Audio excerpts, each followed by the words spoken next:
Here we are introducing our new OpenDTG Basic 2 direct-to-garment printer.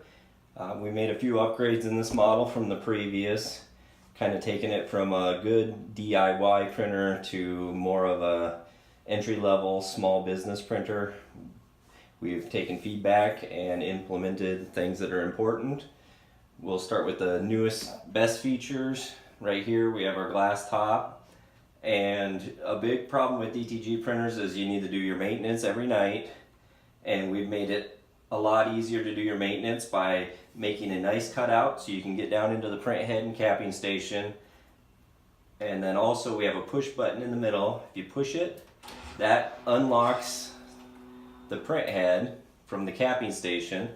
And now you can just pull it over off to the side, clean up your capping station, clean under the print head, and then just pick it up, push it back, push the button again, and now the capping station is locked back in its position. So that's going to make maintenance really easy. You can also super easy slide this side panel off if you want to get down in there from the side.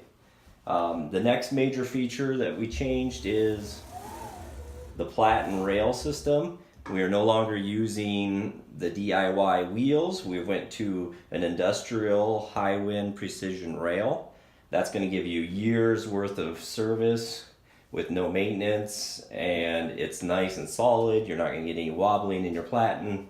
It's just good, smooth, linear rail. Also, you might notice everything is now powder coated.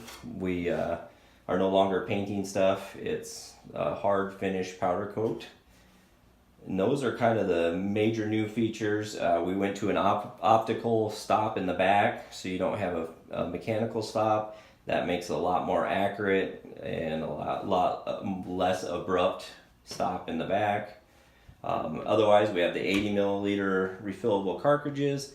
That gives you a lot of printing before you need to refill.